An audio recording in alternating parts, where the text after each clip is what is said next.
Hashima merupakan nama sebuah pulau dengan bentuk menyerupai kapal perang yang telah ditinggalkan penduduknya selama hampir 40 tahun.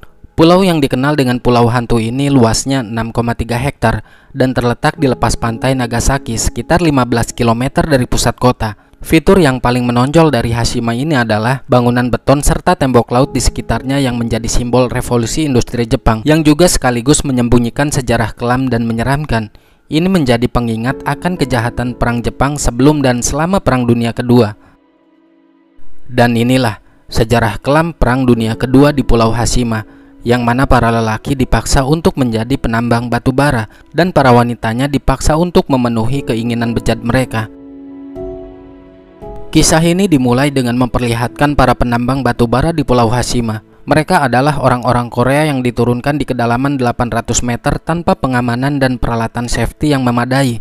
Semua warga Korea diwajibkan untuk bekerja tanpa terkecuali, baik dewasa maupun yang masih bocah, terutama yang masih bocah. Karena postur tubuh mereka lebih kecil, maka bocah-bocah itu pun diperintahkan untuk masuk ke dalam terowongan guna menggali tambang. Meski terjadi longsor di dalam sana, mereka tidak diperbolehkan keluar dan harus tetap bekerja.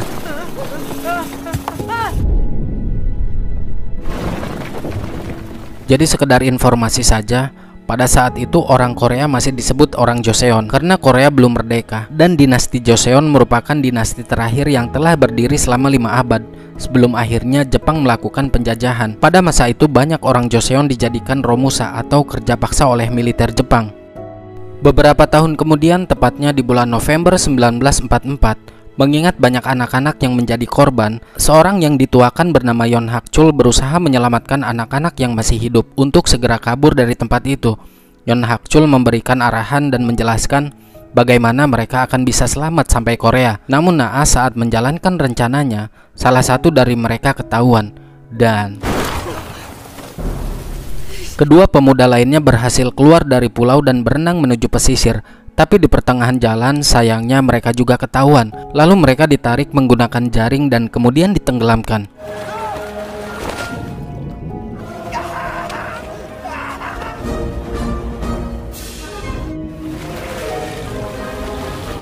Dua bulan kemudian di Korea, seorang pimpinan orkestra bernama Lee sedang mengadakan pertunjukan. Dia memiliki anak perempuan bernama Sohee. Sohee kerap kali ikut bersama sang ayah di acara-acara penting. Lee dikenal sosok pria yang humoris dan mudah bergaul. Tidak heran jika banyak para wanita yang mengidolakannya. Berkat ketenarannya, Lee memanfaatkan situasi itu dengan cara merayu para wanita. Hingga di suatu ketika, ada pepatah yang mengatakan bahwa hari apes tidak ada di dalam kalender pun terjadi. Saat Lee mendatangi temannya yang merupakan anggota polisi untuk meminta bantuan, karena Lee telah menggoda istri dari pejabat sehingga dia menjadi buronan. Si polisi itu pun bersedia membantu setelah diberi sejumlah uang.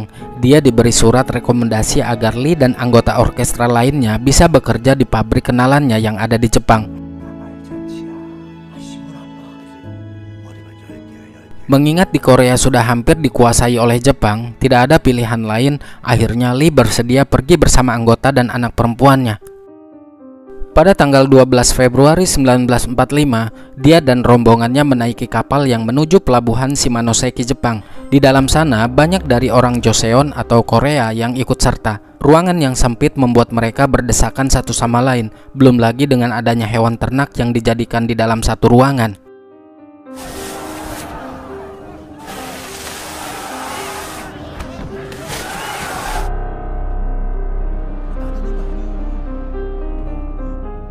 Namun sayangnya sesampainya di pelabuhan ternyata Lee dan anak buahnya telah ditipu. Karena surat rekomendasi tersebut palsu, dia tidak sendirian, melainkan banyak dari orang Joseon yang telah tertipu dan diiming-imingi kerja di sebuah pabrik. Yang nyatanya mereka digiring menuju pulau yang disebut Pulau Hashima. Pulau tambang batu bara ini dimiliki oleh Jepang sejak 50 tahun yang lalu. Mereka yang baru saja tiba langsung disambut dengan pemeriksaan.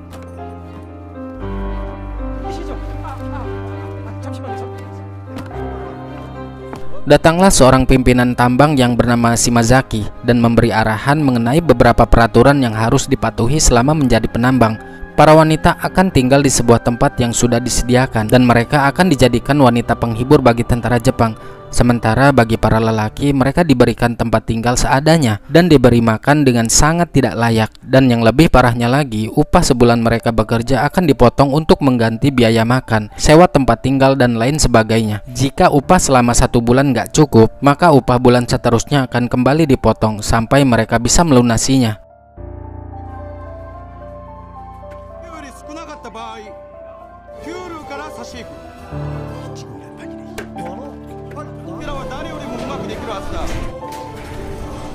Shimazaki dan para pengungsi lainnya sedang mengadakan jamuan makan malam untuk merayakan kedatangan wanita-wanita Korea yang baru datang. Di tengah-tengah alunan musik, Sohee tampak begitu ketakutan melihat orang-orang Jepang memperlakukan para wanita sesuka hati mereka. Sohee yang masih kecil lantas takut dan naik ke atas meja. Sambil menangis, dia berkata bahwa dia dan ayahnya lah yang memainkan lagu yang sedang mereka dengarkan saat ini. Usahanya tersebut berhasil membuat Shimazaki peduli.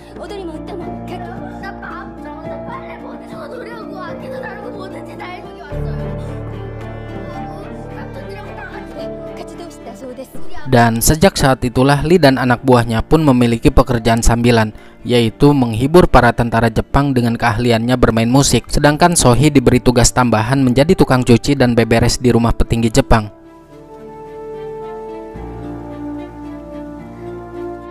Pada bulan Juli 1945, di Tiongkok beberapa tentara Korea sedang melakukan pertemuan di pusat pelatihan militer. Di dalam rapat tersebut, petinggi Korea menugaskan anggotanya yang bernama Pak Mo untuk pergi ke Hashima membebaskan Yon Hak-chul, yang diketahui ternyata dia adalah pimpinan aliansi Korea Amerika. Militer Korea mendengar kabar kalau Amerika sedang mempersiapkan bom berskala besar yang rencananya akan diledakkan di wilayah Jepang, atau yang kita kenal sekarang bom atom Hiroshima dan Nagasaki. Oleh karenanya, Yon Hak-chul dibutuhkan untuk jadi penengah agar nanti Korea bisa segera merdeka.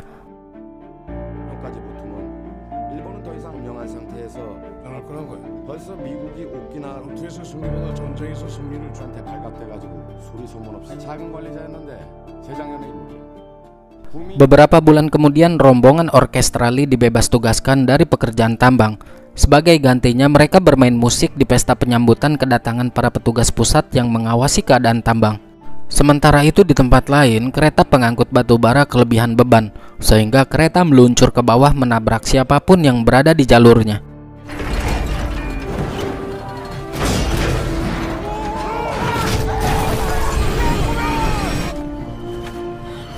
Situasi menjadi semakin kacau.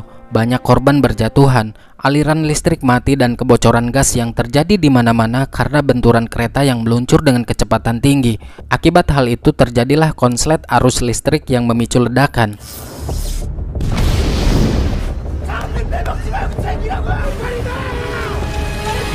Di tengah kepanikan itu, para penambang dan juga Pak Mo yang sudah berhasil masuk ke Hashima berusaha untuk mencari jalan keluar dengan cara meledakkan tanah dan berharap bisa tembus ke dalam terowongan yang lain.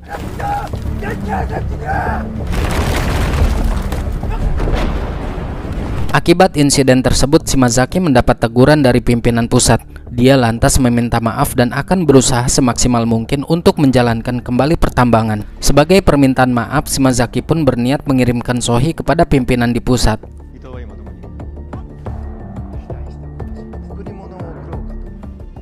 Kemudian di malam harinya, Lee dipanggil dan dijelaskan kalau putrinya akan diadopsi dan dibawa ke Jepang.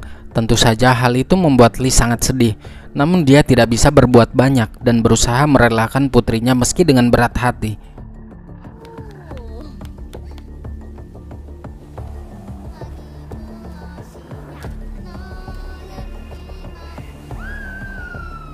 Setelah bertemu dengan anaknya, tiba-tiba Lee dihampiri oleh Pak Mo untuk meminta bantuan membuat duplikat kunci ruangan telegraf. Pak Mo tahu bahwa Lee memiliki akses kepada para pekerja yang bisa membuat kunci, dan juga agar Lee bisa masuk keluar ruangan kantor komunikasi. Mendengar penjelasan tersebut, Lee baru ngeh kalau Pak Mo berniat menghubungi pihak luar untuk kabur dari Pulau Hashima. Kabar baik ini diambil kesempatan oleh Lee untuk mengikut sertakan putrinya dalam misi pelarian ini.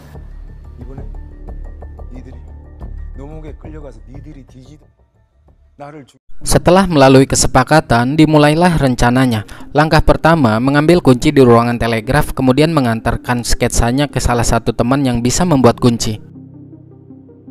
Rencana itu berjalan dengan lancar, hingga semua kunci yang dibutuhkan pun berhasil dibuat dan diberikan kepada Pak Mo. Selanjutnya, Pak Mo pergi ke kantor komunikasi dan langsung menghubungi kapal agar segera bersiap melakukan misi penjemputan. Pesan itu pun mendapatkan balasan bahwa kapal mulai persiapan dan kemungkinan akan sampai 2 hari ke depan. Di sana, Pak Mo secara tidak sengaja melihat sebuah berangkas yang mencurigakan. Keesokan harinya, ketika Yon Hak Chul dan Shimazaki ngobrol, pesawat pengebom Amerika melintas di kawasan mereka dan semua penerangan pun dimatikan. Hal itu diambil kesempatan oleh Pak Mo untuk membawa kabur Yon Hak Chul. Namun secara diam-diam Lee melihat mereka yang akan kabur dan dia segera menjemput putrinya. Setelah berada di ruangan kosong, Pak Mo menjelaskan bahwa kapal jemputan akan tiba di keesokan hari. Dia hanya ingin mengkonfirmasi perihal isi berangkas yang ia temukan tadi malam. Pak Mo memperlihatkan kontrak para pekerja dan asuransi jiwa mereka yang telah meninggal yang Pak Mo temukan di berangkas milik Yon Hak Chul. Ternyata guys, Yon Hak Chul adalah seorang pengkhianat dan mengambil sebagian gaji para pekerja. Tidak hanya itu saja, dia mengambil uang asuransi orang-orang Joseon yang telah meninggal. Itulah sebabnya para pekerja yang berusaha untuk kabur selalu berhasil diketahui.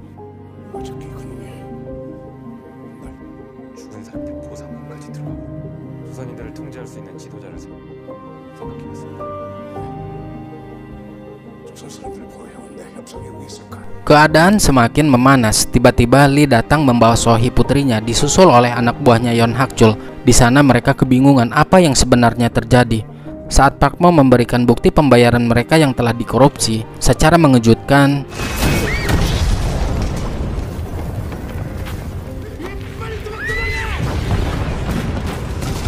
ya, pesawat Amerika menjatuhkan puluhan bom. Sontak mereka semua menjadi panik dan berusaha menyelamatkan dirinya masing-masing. Yon Hak Chul yang berada di dalam ruangan memanfaatkan situasi kekacauan tersebut dengan cara menembak orang-orang kepercayaannya termasuk Pak Mo. Dia takut jika pengkhianatannya akan terbongkar oleh orang-orang Korea.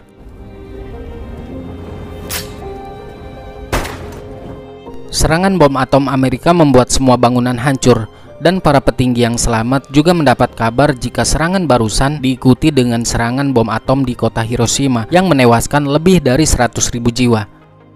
Dari pusat pemerintahan Jepang kemudian memerintahkan agar segera melenyapkan bukti kejahatan perang dengan cara menghabisi semua orang Korea termasuk dokumen-dokumen penting yang ada di sana.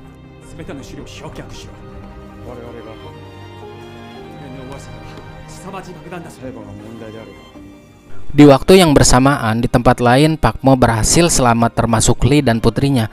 Mereka bertiga lalu mencari tempat aman untuk bersembunyi dan mengobati luka tembak di tubuh Pak Mo.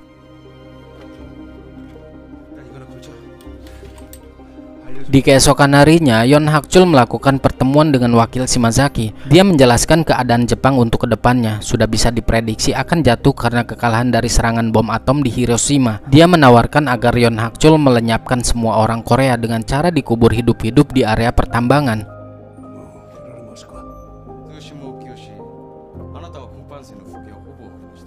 Dia dijanjikan akan segera dikirim ke Nagasaki dengan kapal pengangkut batu bara yang sudah selesai diperbaiki. Tidak hanya itu saja, dia juga dijanjikan kebebasan asal dia bisa merahasiakan kerja paksa yang selama ini terjadi di Hashima. Tapi sayangnya pembicaraan mereka diketahui oleh Pak Mo melalui langit-langit ruangan. Lantas Pak Mo pun menjelaskan kepada Lee tentang semua yang ia dengar. Tentu dong hal itu membuat Lee merasa putus asa dan hanya bisa memohon agar Pak Mo segera pergi dengan membawa putrinya. Akan tetapi Pak Mo justru malah berkata bahwa dirinya akan selalu berusaha menyelamatkan seluruh orang Korea.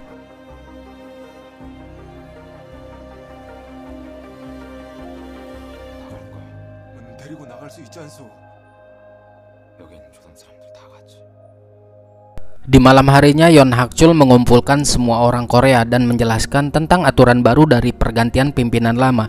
Semua orang pekerja tambang untuk kedepannya akan mendapatkan upah yang lebih besar alias kenaikan gaji. Tidak hanya itu saja, dia juga memastikan bahwa setiap pekerja yang terluka akan dipulangkan ke kampungnya masing-masing dengan syarat mereka semua harus segera kerja di keesokan harinya tanpa terkecuali, baik orang tua yang sudah rentan, perempuan maupun yang masih kecil.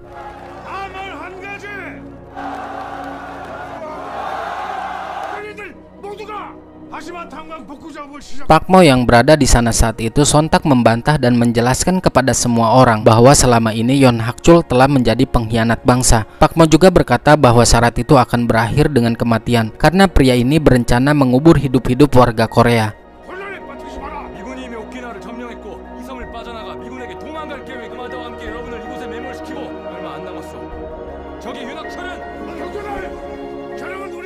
Semua orang pun seketika menjadi bingung entah siapakah yang harus mereka percayai. Untungnya Lee datang dan menunjukkan dokumen aliran dana yang sudah dikorupsi oleh Yoon Hak Chul. Berkat dokumen itu akhirnya mereka percaya dan Pak Mo menghabisinya di depan banyak orang karena mereka menganggap orang ini sangatlah berbahaya.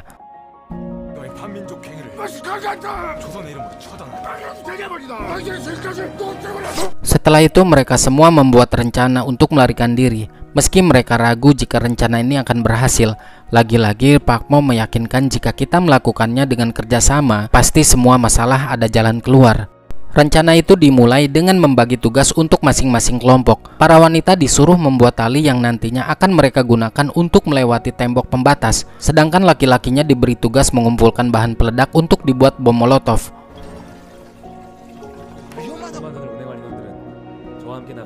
Setelah semua persiapan selesai, atas arahan dari Pak Mo, mereka mengendap-endap menuju jalur batubara. Satu persatu mulai diturunkan ke kapal tambang.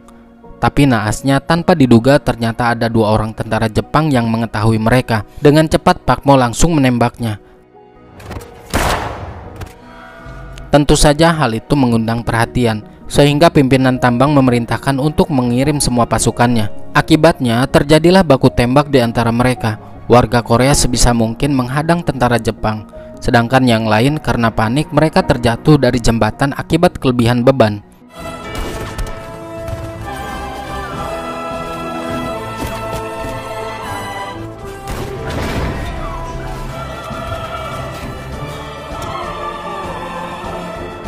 Meski dengan peralatan seadanya, mereka tampak begitu semangat melawan tentara Jepang. Sementara itu, Lee dan putrinya berusaha mengangkat jalur batubara, diikuti oleh warga Korea lainnya.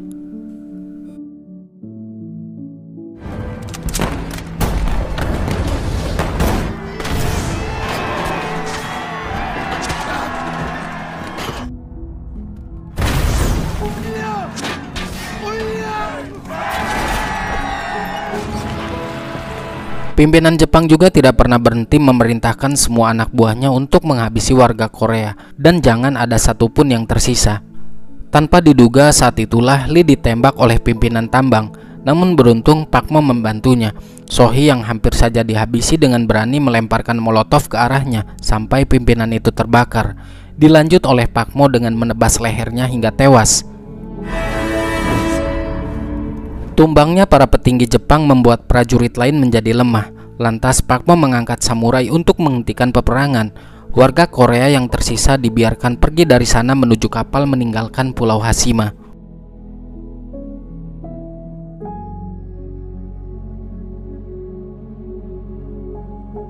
Singkat cerita guys, mereka pun bisa pergi dengan tenang meski kebebasan itu harus dibayar dengan kematian dari kedua belah pihak. Luka tembak yang dialami Lee ternyata membuatnya kritis. Sebelum meninggal, dia berpesan kepada Pak Mo agar menjaga Sohee putrinya.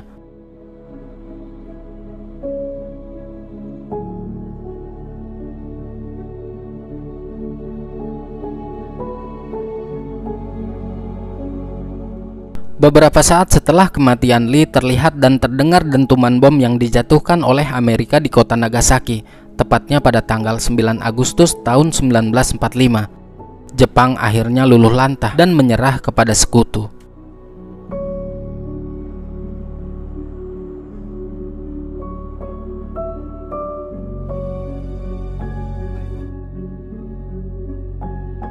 Pada akhir abad ke-19, Hashima Island menjadi tempat yang kaya akan sumber daya batu bara. Pertambangan dimulai pada tahun 1887. Ketika Mitsubishi Corporation mendapat izin untuk mengoperasikan tambang di pulau ini. Selama beberapa dekade berikutnya, Hashima menjadi pusat pertambangan batu bara yang produktif dan penting bagi industri Jepang. Penduduk pertama di pulau ini adalah para pekerja tambang dan keluarga mereka dalam kondisi yang sangat keras. Mereka tinggal dalam bangunan berlapis beton sebagai perlindungan dari cuaca buruk dan ombak laut. Bangunan ini menciptakan pandangan yang khas dan berkesan di pulau ini. Selama Perang Dunia Kedua, Hashima Island dipaksa untuk memproduksi batu bara yang sangat diperlukan oleh Kekaisaran Jepang. Karena strategisnya lokasi pulau ini, Hashima menjadi target serangan udara sekutu. Setelah perang berakhir, pertambangan terus beroperasi hingga akhirnya ditutup pada tahun 1974 karena ekonomi batu bara yang tidak lagi menguntungkan. Setelah penutupan tambang, pulau ini terbengkalai dan ditinggalkan, menciptakan pemandangan yang suram dan mencekam. Namun seiring berjalannya waktu, pulau ini mulai menarik perhatian sebagai situs sejarah yang unik. Pengunjung tertarik dengan pemandangan perkotaan yang ditinggalkan dan bangunan beton yang menyimpan cerita zaman dahulu.